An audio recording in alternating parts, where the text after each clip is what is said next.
Dimension समझ लिया। अब हम देखते हैं डायमेंशन का यूज। और डायमेंशन का पहला यूज है इन चेकिंग फार्मूला।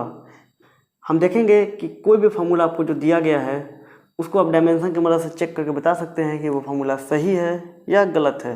ओके, और इसमें जो हम प्रिंसिपल यूज करते हैं चेक करने में उसको नाम दिया गया है प्रिंसिपल ऑफ होमोजेनिटी। और ये क्या कहता है? प्रिंसिपल ऑफ होमोजेनिटी कहता है कि कोई भी equation, in any equation the terms separated by plus minus और equal to will have same dimension.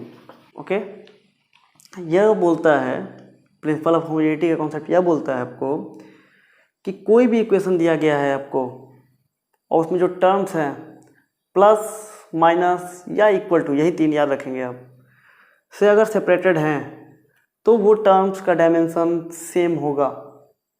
Okay, उन टर्म्स का डायमेंशन सेम होगा। ओके, तो यह है प्रिंसिपल ऑफ होमोजेनिटी। और इसको जो फॉलो करेगा वो इक्वेशन सही होगा, इसको जो फॉलो नहीं करेगा वो इक्वेशन गलत होगा। सो एग्जांपल हम लोग देखते हैं, चेक करते हैं। तो हमने इक्वेशन पढ़ा है S = ut + ½ at square. Okay, तो हम चेक करते हैं ये फॉर्मूला सही है कि गलत है। एक्चुअली हम जानते हैं कि सही है ये, बट हम चेक करते हैं इसको। तो जब चेक करेंगे तो सबसे पहले यहाँ देखिए कितने टर्म्स है, एक टर्म, दो टर्म, तीन टर्म, चार टर्म, पांच टर्म, टोटल 5 टर्म्स हैं इसमें। बट हमें उन टर्म्स को उठाना है जो कि प्लस माइनस और इक्वल टू से सेपरेटेड हो। तो यहाँ तो इक्वल टू से सेपरेटेड है ये दोनों, बट ये दोनों मल्टीप्लाई से सेपरेटेड है। हमें मल्टीप्लाई वालों को नहीं काउंट करना है, हमें उनको डिस्कस नहीं करना है। तो हम क्या करते हैं, इन दोनों कंबाइंड मान लेते हैं। अब क्या हुआ, यह एक टर्म हो गया, यह एक टर्म हो गया और यह एक पूरा एक टर्म हो गया। ओके, अब देखिए ये किससे सेपरेटेड है, इक्वल टू से। ये किससे सेपरेटेड है, प्लस से। ठीक है, तो अब हम प्रिंसिपल ऑफ होमोजेनिटी अप्लाई कर सकते हैं। तो चलिए इसको डाल देते हैं प्रिंसिपल ऑफ होमोजेनिटी की मशीन में और चेक करते हैं क्या ये फॉर्मूला सही है।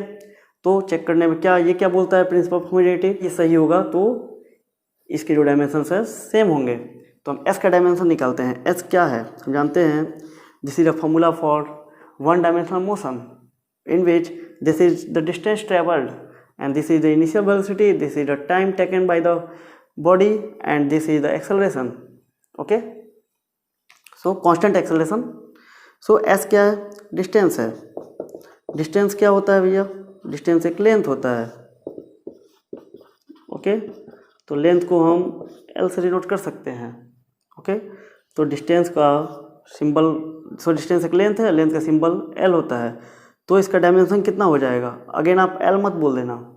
अगर मैं बोलूँ कि डायमेंशन कितना होगा तो आप L मत बोलिएगा, ये डायमेंशनल फार्मूला हुआ, मैंने बताया लास्ट क्लिप में। ओके, कि ये जो होता है डायमेंशनल फार्मूला होता है। तो अगर मैं पूछूं कि S का डायमेंशन क्या होगा तो आप बोलेंगे लेंथ में 1 होगा। अगर मैं पूछूं डायमेंशनल फार्मूला क्या होगा तो आप बोलेंगे L होगा। What it. उसी तरह UT का, जब हम UT को लिखेंगे डायमेंशनल ब्रैकेट के अंदर, तो इसको हम U अलग कर लेते हैं, इसको T अलग कर लेते हैं, कर सकते हैं, आपको अलाउ किया गया है। U क्या है, इनिशियल वेलोसिटी है, बट है तो वेलोसिटी ही। और वेलोसिटी क्या होती है, length by time, distance travel in unit time. So distance क्या है, लेंथ है, लेंथ बाय टाइम। तो ये हो जाएगा LT - 1 और ये हो जाएगा T, ये कट जाएगा T - 1 और T, तो क्या बचेगा L। Got it. चलिए, तो ये दोनों सेम मिल गया मुझे, S और UT। अगर ये भी सेम मिल जाए हम लोग खुशनसीब होंगे, ये फॉर्मूला सही होगा। तो देखते हैं हम लोग, ½ AT स्क्वायर। ओके, तो हाफ को हमने अलग किया, A को हमने अलग किया, E को हमने अलग किया। 2 बार है, मैंने 2 बार लिख दिया। एक इंपॉर्टेंट चीज़, यहाँ हाफ का डायमेंशन क्या होगा। सो जो डायमेंशन होता है वो केवल फिजिकल क्वांटिटीज का होता है। जो भी कांस्टेंट होते हैं उनका कोई डायमेंशन नहीं होता है। आपको ट्रिगोमेट्रिक कांस्टेंट भी मिल सकता है, tan थीटा मिलेगा, एक्सपोनेंशियल फंक्शन मिलेगा, लॉगरिथमिक फंक्शन मिलेगा। ये सारे डायमेंशन लेस होते हैं। कुछ क्वेश्चंस में हम लोग आगे देखेंगे भी इसको। तो फिलहाल के लिए ये एक न्यूमेरिकल वैल्यू है, न्यूमेरिकल वैल्यू डायमेंशन लेस होगी, मतलब इसका कोई डायमेंशन नहीं होगा। आप उसको नेगलेक्ट कर दीजिए, भूल जाइए कि यहाँ कुछ है, तो आप भूल जाइए यहाँ कुछ है, इसको भूल जाइए।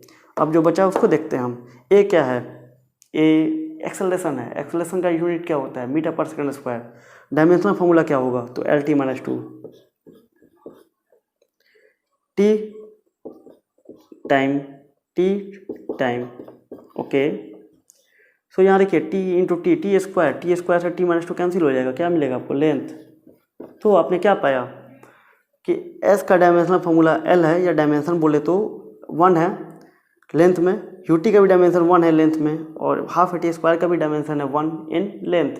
तो प्रिंसिपल ऑफ होमोजेनिटी हमने जब हमने चेक किया तो हमने पाया कि ये इक्वेशन के जो टर्म्स हैं उन सभी के डायमेंशन सेम है। So in this way the given formula is dimensionally correct.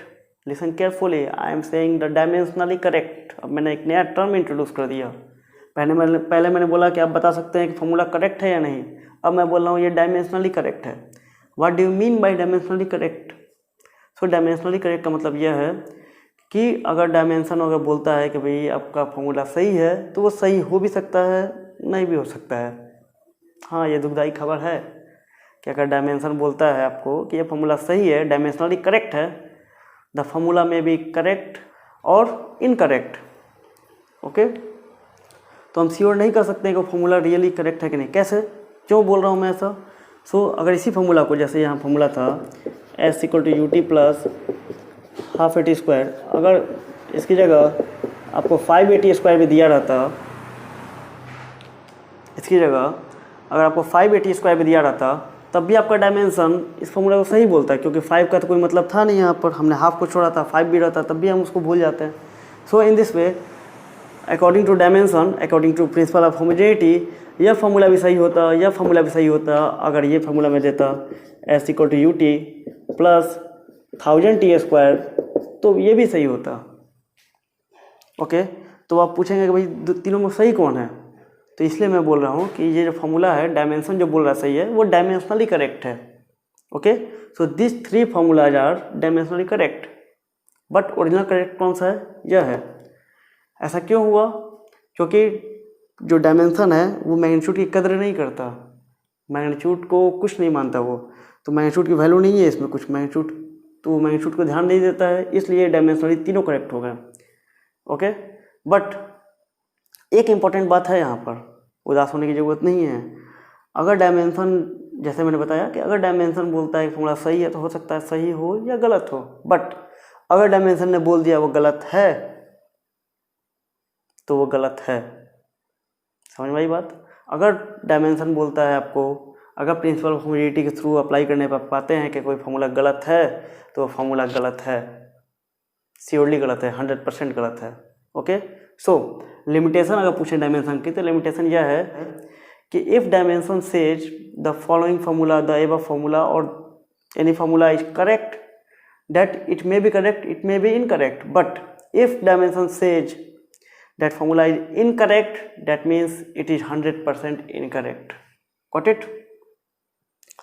तो ये था प्रिंसिपल ऑफ होमोजेनिटी, जो बोलता है कि कोई भी टर्म्स इक्वेशन में प्लस माइनस और इक्वल टू से सेपरेटेड हो तो उसके डायमेंशंस सेम होंगे। ठीक है, अगर इसी को अगर मैं एलोबरेट कर दूं और मैं बोलूं x equal to A plus minus B C square minus root under D E F, तो x का डायमेंशन और a का डायमेंशन सही इक्वल होगा, वो इक्वल होगा बी सी स्क्वायर के डायमेंशन से, और ये इक्वल होगा root under D E F से। ध्यान रखेंगे कि जब भी डायमेंशंस में इक्वल का इस्तेमाल करेंगे, आप ध्यान रखेंगे कि प्लस माइनस या इक्वल टू से ही सेपरेट होना चाहिए, प्लस माइनस और इक्वल टू, इसमें कभी मिस्टेक नहीं करेंगे आप। ठीक है, तो जो भी टर्म था इसमें प्लस से, तो प्लस से सेपरेटेड हमने उठा लिया, यहाँ भी इक्वल टू से सेपरेटेड था, इसमें प्लस से सेपरेटेड था, और यहाँ माइनस से सेपरेटेड था, तो उन सारे को हमने पिकअप कर लिया। ओके, यहाँ पर डी ई एफ था, इसके बीच मल्टीप्लिकेशन था, इसलिए हम इसको सेपरेट नहीं उठा सकते थे, हमें पूरा कंबाइंड लेना पड़ा, जो कि पूरा कंबाइंड वैल्यू जो है under root D E F वो माइनस से सेपरेटेड है। तो हमने कौन कौन सा पार्ट पिकअप किया? यह पार्ट पिकअप किया, यह पार्ट पिकअप किया, यह पार्ट पिकअप किया, और यह पार्ट पिकअप किया। Got it? समझ में आ रही है बात? तो ये था हमारा principal of homogeneity. Hope you get it. तो जैसा हमने डिस्कस किया था कि हम थ्योरी के बाद कुछ क्वेश्चंस करेंगे, कॉन्सेप्चुअल क्वेश्चंस, जो कि आपका कॉन्सेप्ट बिल्डअप करेंगे। तो हम डायमेंशन से रिलेटेड कुछ क्वेश्चंस देखते हैं, तो इसको आप नोट करें।